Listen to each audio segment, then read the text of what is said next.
Hi, everybody. Thanks for tuning in. My name is Jenn. I'm the marketing director for Fantagraphics Books. I'm excited to have with me here today Anita Kunz. We are publishing her new book called Another History of Art that is going to be coming in June. Hi, Anita. Hi. Thanks for being here. It's really great to see you. Thank you for having me. I'm really excited to be here with you, and also I'm very excited about this book. Yes, I'm excited about this book too. Congratulations. We don't have any advanced copies yet, but just seeing the interiors and the whole presentation of it, it's so deliciously witty and so funny. And the paintings themselves are so beautiful. I'm really excited that it's going to be out in the world very soon. Thank you. I'm excited. Yeah. So I would love to just start right at the beginning. Tell us what the book is about. Well, I don't know. I have so much to say about this. I'm glad that you find it funny. I mean, I always think that that humor can be a little bit subversive. And despite the fact that it's funny, I actually think that it challenges something that's actually a little bit dark. And that is the lack of female representation in art history. I've been an artist for many years, for decades, and I've been an illustrator for most of that time. And I've been teaching, and I always felt a little bit like an outsider.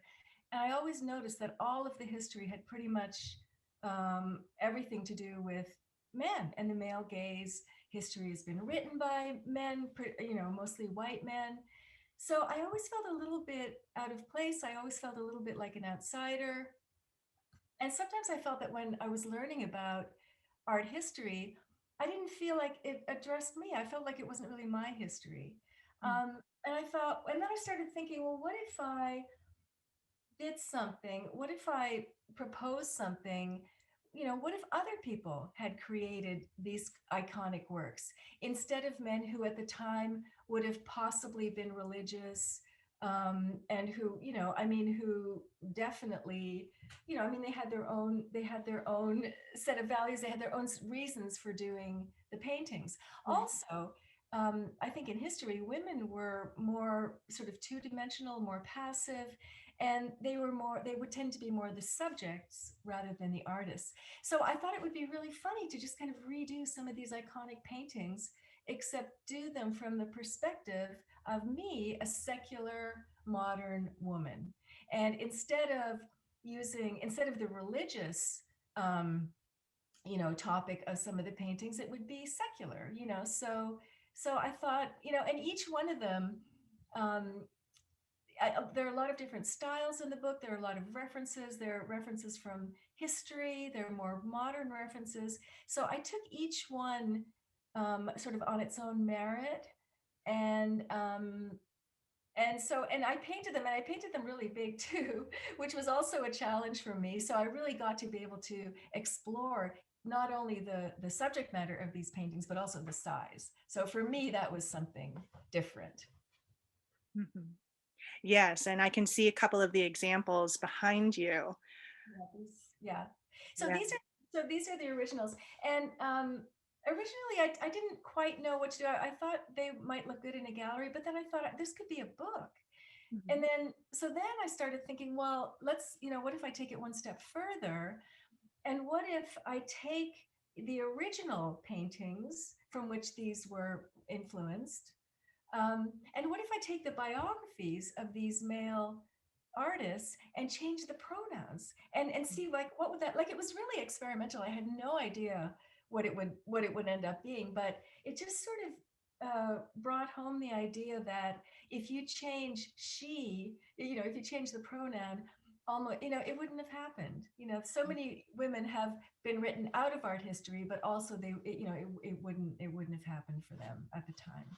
So Right. it has a serious message, but also I've tried to have a lot of fun with it. And it was really, on one hand, I do love a lot of these paintings. So it was a bit of an homage, but also it also had to do with, why aren't there more women? Where are the women, basically? Right. Right. Yeah. I mean, I have to say that as a reader, looking through the book, it was such a pleasure to just go along for the ride and just see these wonderful paintings. They're familiar and iconic, but they're done in this sort of with this sort of sly revisionist twist to them. And I really just caught myself laughing out loud a number of times. It's really fantastic. The presentation is brilliantly satirical. It has this very playful feminist slant to it, without being didactic. And you really make your point through the craft and the painterly technique. I'm so happy. That's absolutely what I was going for. Yeah, I didn't want to. Yeah, absolutely. Thank you. No, and it really does come through. One of the things that I did want to ask you about is, when did you realize you wanted to do this book? You talk about the sort of the scale of the paintings, which we can see behind you. So talk about, or tell us how you sort of decided you wanted to do this as a book, and how is the production process for you? Well, I mean, this is my first book, so I'm so excited about that. Yeah. Um, I've never, I mean, I'm not an author. I've always been a magazine illustrator. I've been an illustrator. So that has been the focus of my work for a long time. I started doing a little bit more work that had to do with gallery work. And I just sort of thought, I didn't really want to break it up. I didn't want to have a few paintings here and a few paintings there. I thought there was a larger narrative. And that's when I thought, maybe this is a book. Maybe this would work as a book. It would be kind of a little bit of an encyclopedia. I don't know. I just sort of started thinking along those terms. And yeah, and I'm really, really happy that it ended up being a book. That's great. Yeah, yeah. Jacob Covey, who did the design for this, really knocked it out of the park. It's really the whole package is really great. So we have a few slides, because I would love for you to show more images of the book, and so we're gonna take a look at some slides now, and you can talk a little bit more about these images. Okay, great. Okay, well, this is based on Matisse's dancers, and there are a number of different reasons I use monkeys. I mean, I've been drawing monkeys for a long time, just because them as ideas for. I think they're symbolic of the human condition somehow. I mean, I think that we humans don't treat the environment well. We don't treat animals well, and yet we keep forgetting that we're great apes. And I think if we sort of thought in terms of how we behave to other people and how we can be so incredibly brilliant and so incredibly warlike at the same time. And I think if we just keep remembering that we are great apes and we are part of the whole of everything that exists on the planet. So in this case, instead of typical dancers, I think I just wanted to do something really incredibly joyous that would take the original painting, but from my perspective, to make it about the connection that we have with everything else on the planet. I know I'm going a little bit deep here, but and someone who is not religious, somebody who's always been interested in things like uh, primatology, anthropology. I really love drawing monkeys and using them in this way. I also have to say that not recently, but in the past few years, I've actually been working with monkeys, actual monkeys. I volunteer at a monkey sanctuary, and so I'm actually working very closely with primates now, which has been really, like, it seems like a real natural progression for me to actually start working with primates. But I'm sort of observing their characteristics, and often I find very human-like behavior. So that's kind of the background to this image.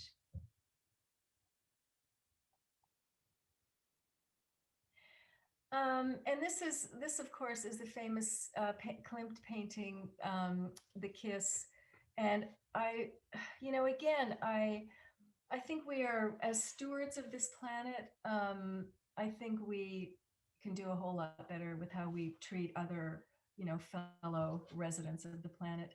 I love the Klimt painting so much. I just love the, you know, the elegance of it, and just how beautiful it is. Just it's extraordinarily majestic, that the original painting. So this one, I really wanted to make a beautiful homage to it, and you know, again, have it something that's really deeply personal to me, to my beliefs, and you know, talk about really about how we care about other creatures on the planet.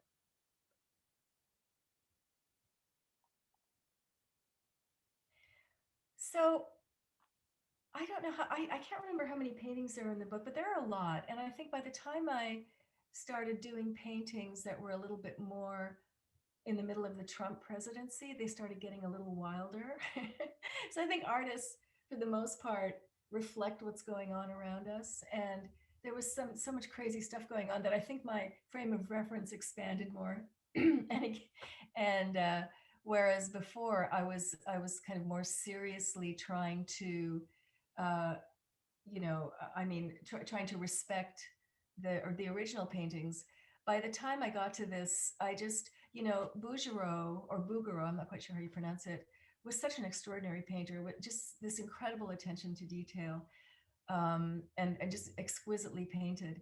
But you know, again, by this time, I just started thinking, you know, my narratives got wider, the frame of reference got wider, and I just thought, you know, I just really don't want to do another passive beautiful woman. So I just sort of thought, well, let's start using cartoon characters, the same cartoon characters I grew up with. So I thought, well, instead of a two-dimensional passive woman, let's just do a wascally wabbit version. You know, somebody who's a little bit, you know, somebody who is three-dimensional, a person who has, you know, who has wit, and who's a, you know, who's smart and rascally. So that was what this one was about, and also incorporating things like tattoos. You know, you would never see something in an old iconic painting that would have a tattoo on it. But again, that's part of the updating the original paintings.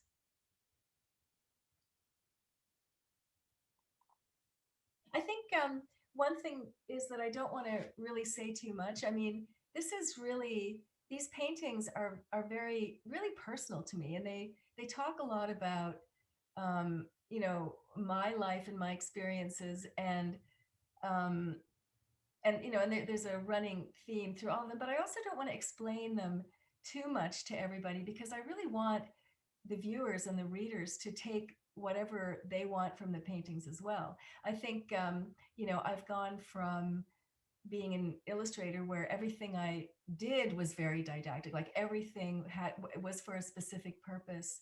But now, with these paintings and with this whole project, I've really tried to loosen up and have fun and make unusual connections, and you know, mix and match narratives.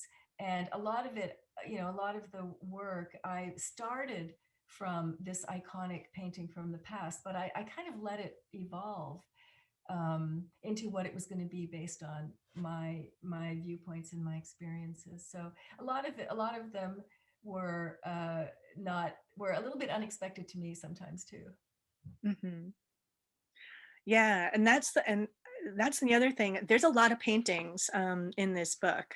I can't remember the exact number, but there's quite a few. So you've been working on these paintings for a number of years now. Yeah. When did you start doing these paintings? Um, oh, you know, I'm trying to think when I started. It must have been 10 years ago.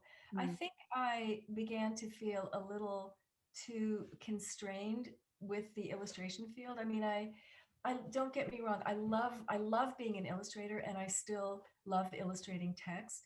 But you know, I mean, I just felt as though I wanted to at some point do something that that was self-generated, that I did, that I'm fully responsible for, and not always, you know, I don't know, respond to somebody else's idea or somebody else's text. I thought, well, let's see what happens if, you know, if I just start, you know, with my own idea, and let's see what happens. But I really started with challenging myself just from the point of view of doing bigger, for me, the originals are part of this project, and just having them be so big, instead of my illustration work, which is really tiny. So this whole project was challenging in a number of ways. And another way that it was challenging was that, as an illustrator, you're always very aware of your audience. And in this case, I kind of did this,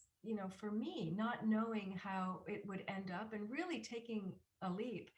And it was really difficult sometimes, because it's harder to please someone else than it is to please yourself. And I really found it with this, like I was constantly questioning, is this good enough, or what am I trying to say? Or anyway, and that's kind of the holdover from the illustration days. But Mhm.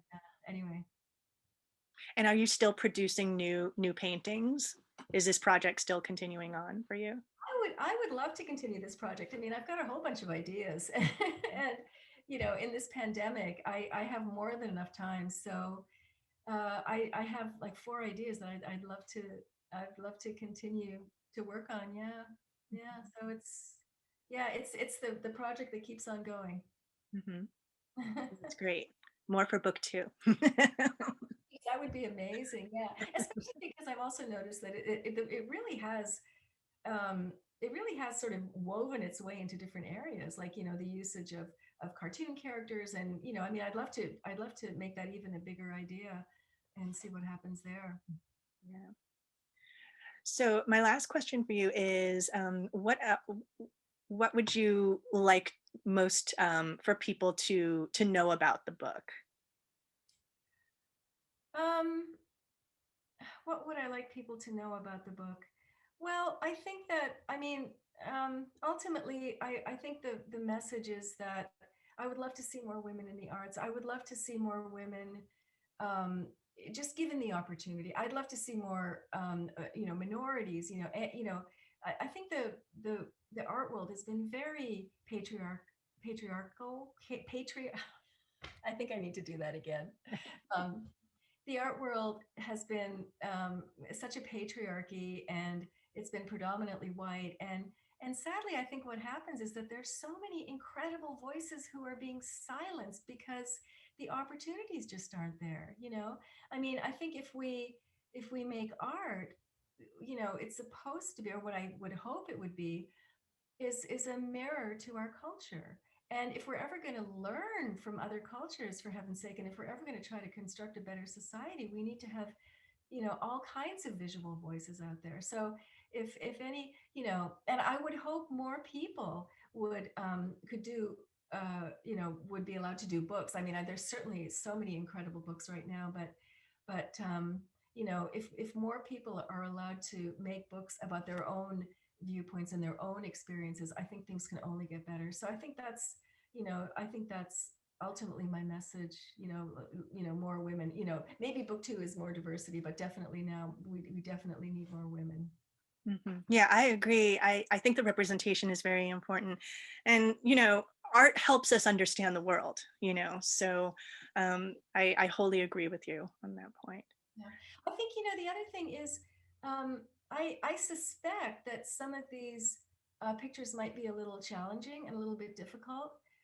There's one called Stigmata that I think it's a little bit hard to look at, but it's not hard to look at for me, because this is what women know, So I don't know if I should explain it, or if I should just let maybe people buy the book and see. But it's about stigmata, but for women, the blood is a different type of blood.